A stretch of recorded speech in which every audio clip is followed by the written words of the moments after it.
Look what I got.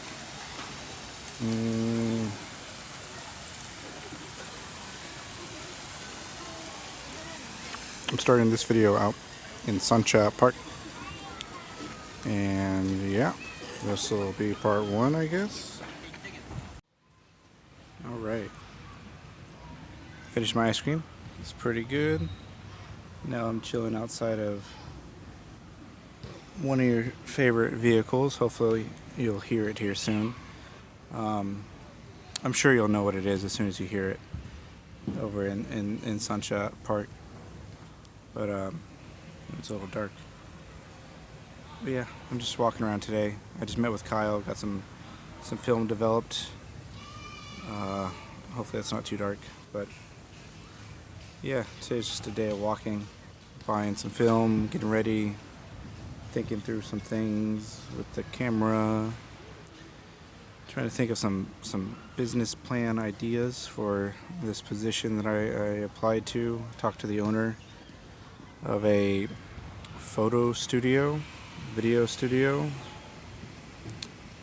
and he's looking for someone to be the sole manager of it and run it for him, because he's, looking to branch into other ventures, and he's kind of, doesn't have enough time to also then now manage his studio. So that's a lot for me to get up to speed on. I thought I was applying for like project manager, something that was just simply like a simple hourly or salary rate.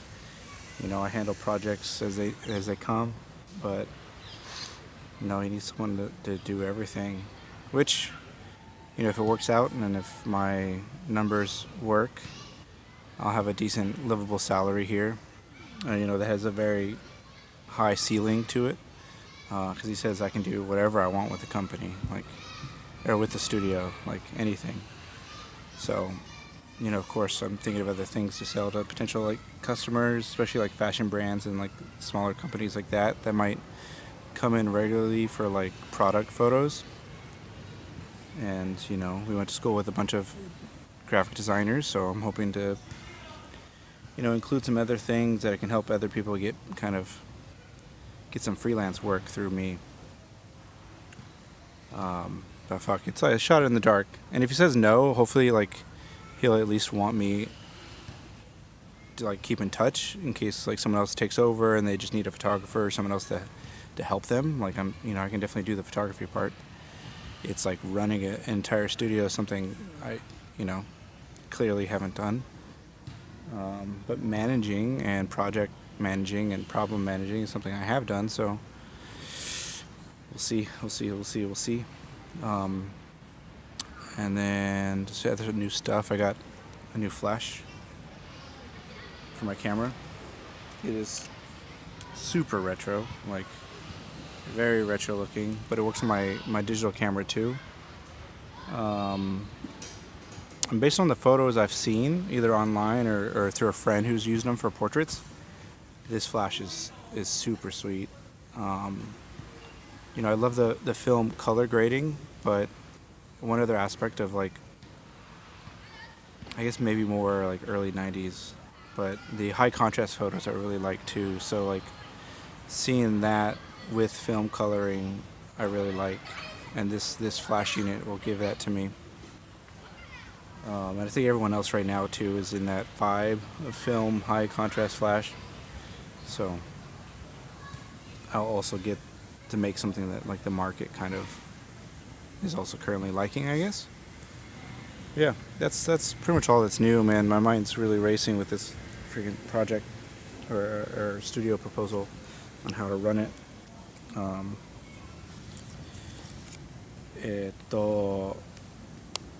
Yeah, man. It's been running nonstop since the graduation. And right after the graduation, so after the last video, and you already know this, but just jumping straight into our exhibit underneath Bukuro, there's a lot to prepare, a lot to do. I mean, you were there for the previous one. It's a lot to. Oh, it's coming. But yeah, it was just a lot to prepare, and I think in the end it was pretty good, pretty successful. I don't know if you can see one of your favorite little vehicles going there, going choo-choo. Yeah. I figured you'd like to see this. A little taste of Tokyo trains.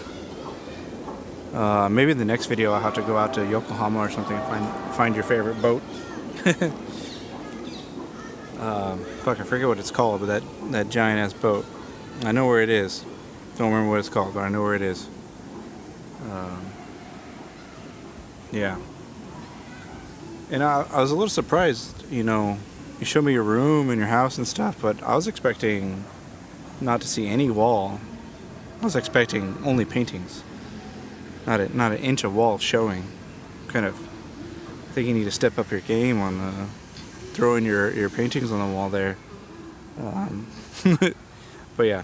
And the black sand, like, I've played with that as a kid, but I think I was too young, or I just never bothered to use its magnetic components, or I'm assuming it's treated like metal as far as magnets are concerned. And then, as soon as you said you mixed it with the paint, like, oh, that makes sense.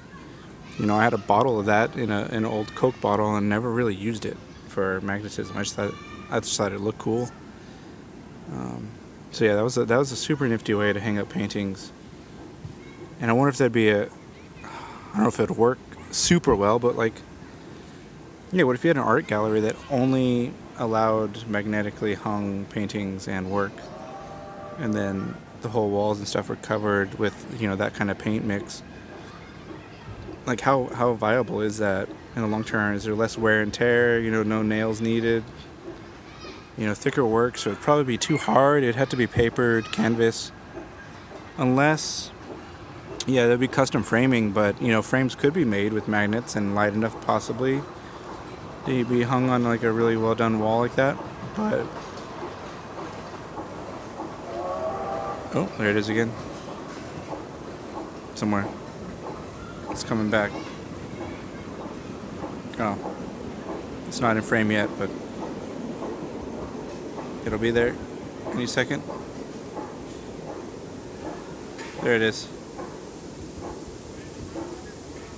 See, for you to come back to Japan and get your visa, I think you just need to be the conductor for this train and see if they support see if they support visas. And then gosh, I can see you running that during the day and painting during the night or something, or painting while you train. Little that'd be kind of fun, like a paint and train for adults after the kids go to sleep or something. I don't know. Yeah. Also, I over on the other side of this train tracks, there's like what appears to be a Boy Scouts area, but it might be just like a local like scouting type of like wilderness group. And they have a super dope area, like a bunch of wooden buildings with like just, I'm assuming painted by the kids, just things torn up and kind of like roped together, barely standing looking. A lot of like what you would expect a scout to build if you were to ask them to build a house. And then they're cooking something on an open fire. Someone's teaching rope knots. I don't know. For me it's nostalgic, but it looks pretty cool.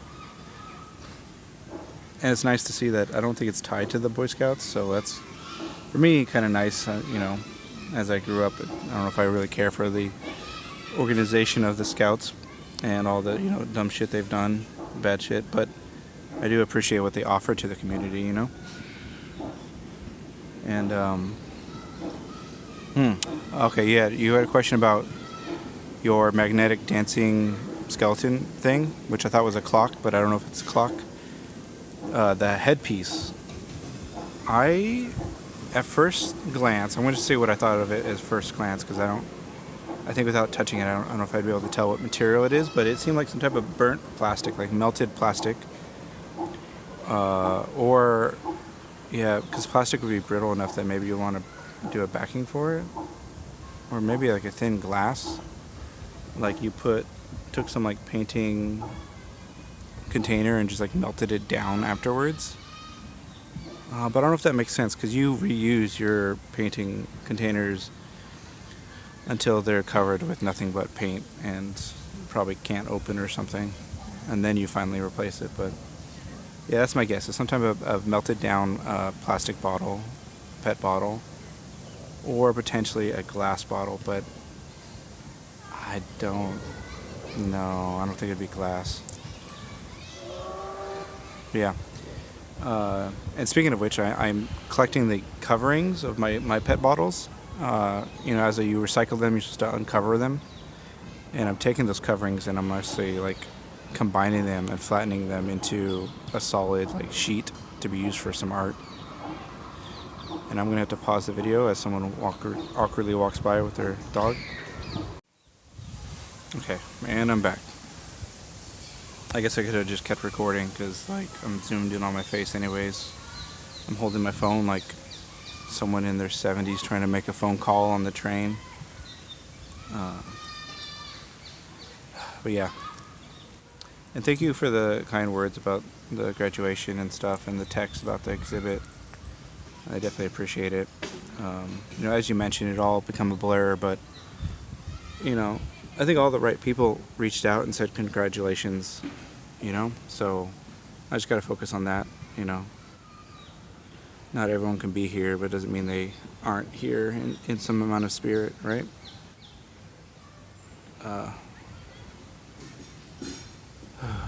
Yeah. Man, yeah. I'm thinking now that like if I do get this studio job and if it makes enough money and I can have him open another, maybe rent a space in the same building or something, I could find a space for an art studio, and I might need someone like an art manager, someone to run the studio side of it. That could be something to give you a visa to come back here, making, starting off at whatever is reasonable for the visa, and then see what kind of, how we can support it. I don't know how you'd support someone's entire salary just on an art studio, but if it's a space that you rent out for cheap to allow artists to use it, or find some way to maybe get money from the government, I don't know. But that could be an option. I don't want to stick just doing photo studio, video studio stuff if it stays super commercial. As much as, I'll continue to manage it, but I think, like the owner, I'd want to branch out into something that's more engaging, like having a computer room for graphic designers and myself to produce design to clients, and then an art studio room that can be used for producing art and potentially exhibiting art. And if that can all be done underneath this one company, that'd be pretty sweet. Maybe, yeah, we'll see. Trying to think how to make that work, but maybe just like a membership fee to use this studio, like I was thinking for Bukuro anyways, could create the income for the art studio, and then that can be used to keep someone like you on staff, right? And immigration just needs to see you make a need you go mon per month to be viable, for your visa to be viable. I have another random person walking by. People love walking by this open space. I guess it is covered, shade. Another cute puppy. Man, no. I just watched your video last night and I'm already forgetting what questions you asked.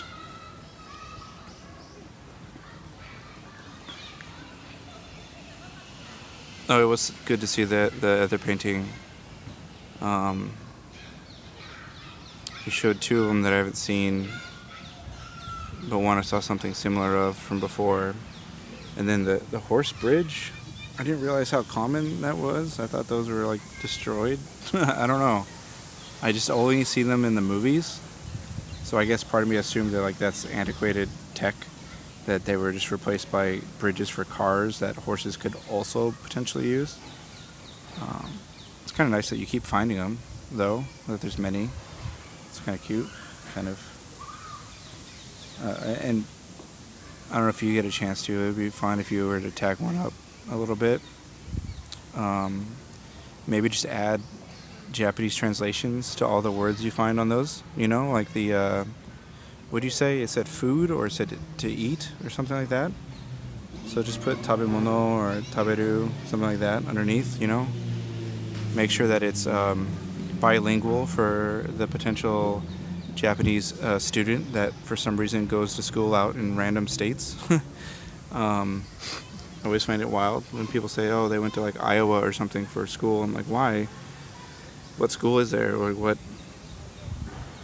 And then I talked to someone recently. It's mostly because of scholarships, I think. Well, based on their personal experience, but they went to a random state and they thought it was kind of, wasn't a known state to the world. It wasn't a popular place like New York or like popular cities like New York. Things like that, like San Francisco for university and whatnot. But they mentioned that like they didn't know the difference between any of the states really, outside of like California and some things on the East Coast.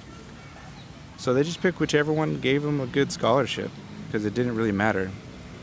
And I think that solves the mystery. At least for me, it was a bit of a mystery, like why Japanese students went to what seemed like odd universities, like odd states, odd universities at states or universities. I don't know what I'm saying. But yeah, it wasn't probably the hardest mystery, but that's what I came to conclusion to.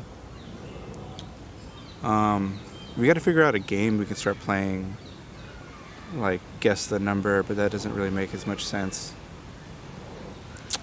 Maybe we can do that, what is it called? The drawing game. Where I start a body part and then you finish the creature or whatever by adding another body part to it. Was something anatomy, homunculi something, zombie art, zombie chimera dude, something like that. But I'll let you start, draw a body part, and then I'll screenshot it. Redraw what you drew, but then add something on to it. And then your follow-up would be screenshotting it, because hopefully you're watching it on your phone. Redraw what's been drawn, and then add something to it. So not only are we adding extra pieces to the same thing, but it's a little bit of the telephone game where we have to like redraw what we see in the screenshot, but like it won't be 100% accurate each time. So there'll be a little bit of a morphing, I think, after as we pass back and forth. So I don't have paper or pen with me. This is a dumb idea I just thought about now. But I'll let you start. Let's stick within A4. Let's work relatively small so we have room on that A4. And so just draw one piece, like eyeballs or something like that. And then I will reply, and then hopefully it makes sense. It'd be fun to have a little game. So we're not just like saying back and forth how much we miss each other, even though it's like, a constant, like, duh. Of course we do. And hopefully you get to come back soon. Yeah. But yeah, that's it. That's all I got for today. It looks like the train's closing down too, so it sounds like a good time to